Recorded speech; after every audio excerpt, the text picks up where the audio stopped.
नमस्कार श्रोते मित्र हो, दीपक रेगी कथाकथन चॅनलवर तुम्हा सगळ्यांचं मनापासून स्वागत.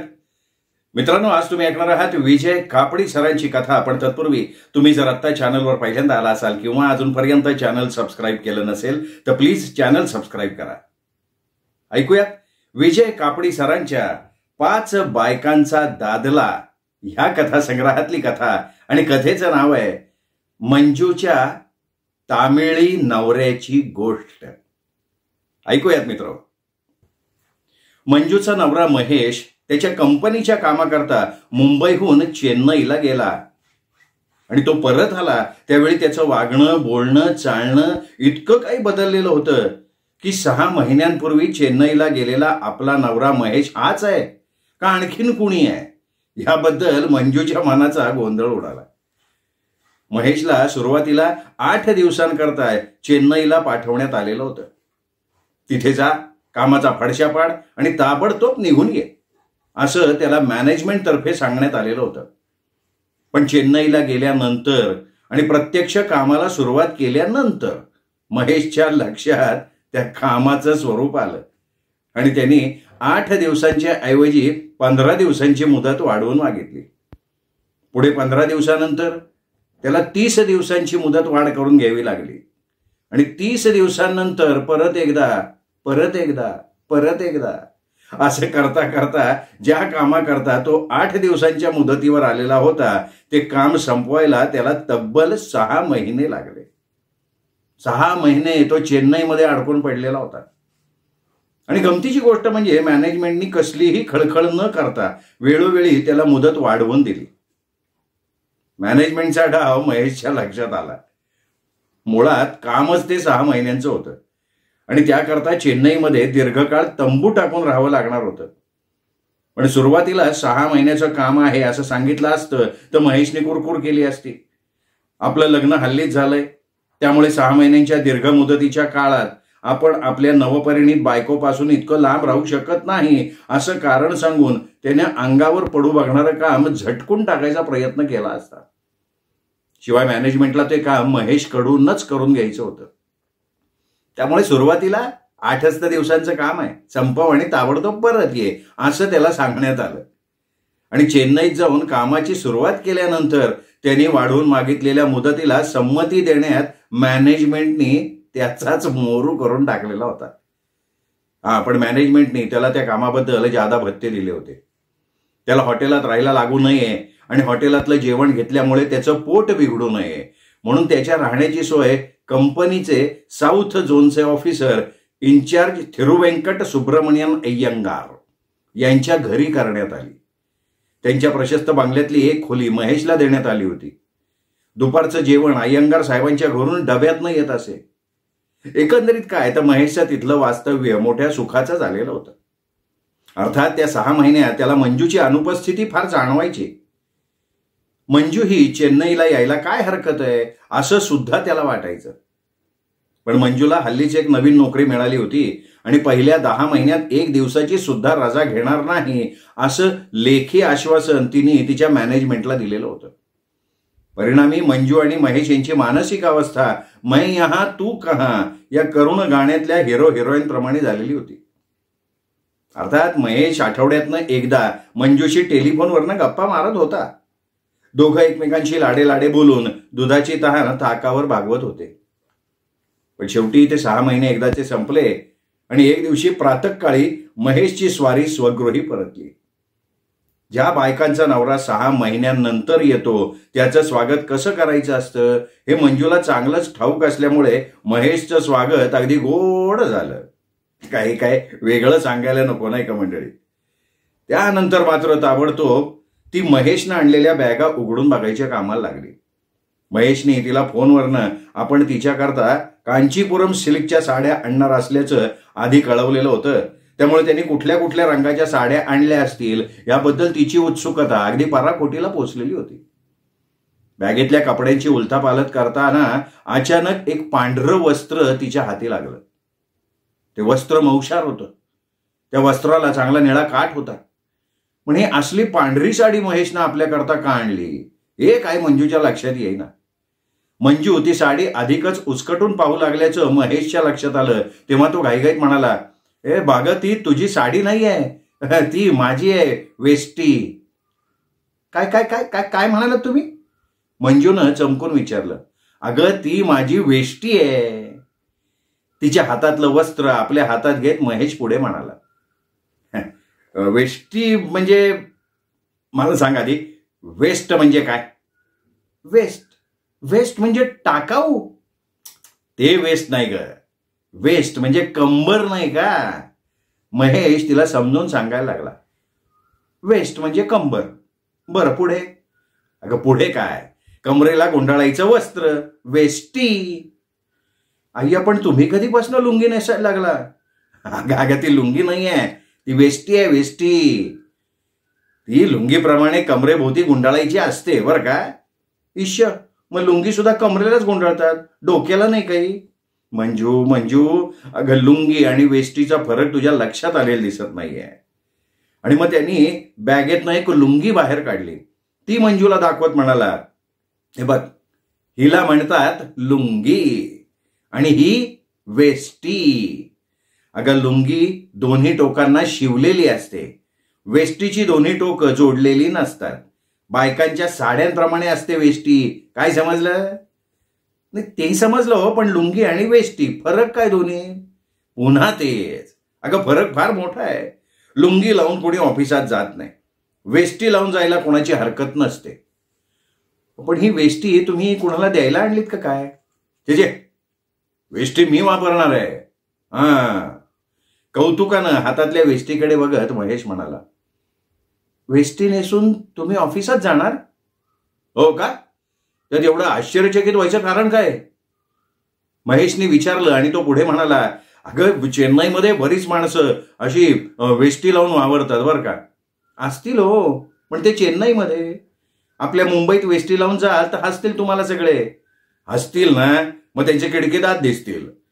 पॅन्टपेक्षा वेष्टी किती आरामदायी आहे. हवा खेळती राहते अगं वेष्टीत. शिवाय मी अंगवस्त्रम सुद्धा ठेवणार आहे. अय्या, हुडहुडी भरल्यागत मंजू हसत सुटली. अगं अगं अगं, अंगवस्त्र म्हणजे मराठीतलं अंगवस्त्र नाही बरं का. अंगवस्त्रम असतं उपरण्यासारखं. ती सुद्धा आणली आहेत एक दोन खांद्यावर ठेवायला. अहो, पण लोकल गाडीत तुमची अंगवस्त्र आणि वेष्टी का काय टिकेल का ते? गाडीच्या डब्याबाहेर गर्दीतून तुम्ही याल तेव्हा तुमची वेष्टी आणि अंगवस्त्र राहील डब्यामध्येच आणि तुम्ही मंजूला हसू आवरेना. येडीच दिसते. एवढं हसायला काय झालं तुला? महेश एकदम तिच्या अंगावर खेकसला. त्याबरोबर तोंडावर दोन्ही हाताचे पंजे ठेवून मंजू स्वयंपाकघराच्या दिशेनं धावत सुटली. तिच्या मागोमाग दाण दाण दाण पावलं टाकत महेशही आला. तेव्हा मंजू म्हणाली, किती रागावता हो, मला थोडं जास्तच हसायला येतं. आता ते तुमच्या वेष्टी आणि अंगवस्त्राबद्दल ऐकलं, आता पुढे सांगा. नको, नाही तर चहा घेऊ चला. मी तुमच्याकरता तुम्हाला आवडणारे ना कांदे पोहे केलेत बरं का. कांदे पोह्याच्या 2 बश्या तिने डायनिंग टेबलवर ठेवल्या आणि चहा करताना ती ओट्याजवळ गेली. महेश खुर्चीवर बसला. त्यांनी पोह्याची बशी जवळ ओढली. त्याच्या नाकात भाजदिशी कांद्याचा वास गेला. ती बशी दूर सारत तो म्हणाला, हे मला नाही आवडत कांदे पोहे. तू इडली का नाही केली ग? इडली? अहो, इडली करता आधी बरीच तयारी करायला लागते. एकदम कशी काय इडली करता येईल हो? मंजूने विचारलं आणि कांदे पोह्याची बशी त्याच्या दिशेनं सरकवली. नाही ते मला ठाऊक नाही. मी 6 महिन्यानंतर चेन्नईहून येतोय. कळल्यावर तू इडलीची सगळी तयारी करायला पाहिजे होतीस ना. मग अहो, खरं ना, मी इडलीच करणार होते बरं का, चक्क थाप मारत मंजू म्हणाली. पण मला काय वाटलं की 6 महिने इडल्या खाऊन खाऊन तुम्ही कंटाळला असाल तेव्हा कांदे पोह्याचा चेंज तुम्हाला आवडेल. त्याचे मला इडली हवी होती आणि सांबर आणि नारळाची चटणी सुद्धा बरं का. तुला येते ना करायला? का मी खाली जाऊन घेऊन येऊ हॉटेलमधनं? असू द्यावं, एवढं काय अगदी. नाही एवढं काय नाही. खरं सांगतो तुला, मी तुझे हे कांदे पोहेत ना खाऊच शकत नाही अगं. अगं इडली किती छान असते, मऊ मऊ असते, लुसलुशीत असते. सांबर इडली तू कधी खाल्ली आहेस का? इश्य, इडली सांबार काय कित्येक वेळा खाल्लंय. अगं इडली सांबार खाल्ला असशील तू. प्रश्न असा आहे, सांबार इडली खाल्लीस का? सांबार इडली. सांबार इडलीवर भर देत महेश म्हणाला. अहो इडली सांबार आणि सांबार इडली एकच ना. मग इडल्या सांबाराच्या बरोबरच खायच्या ना. अगं सांबार इडली, सांबार इडली म्हणजे इडली सांबारात घालून अगदी बुडवून ठेवलेली असते बशीमध्ये. आणि इडली सांबार म्हणजे इडली वेगळी आणि सांबार वेगळ्या वाटीत. काय समजलं? हो समजलं. मंजूनं रडवेला चेहरा करत होकार दिला. तुला पुडी करता येते का ग? पुडी? पुडी कसली बाई पुडी? कागदाची का?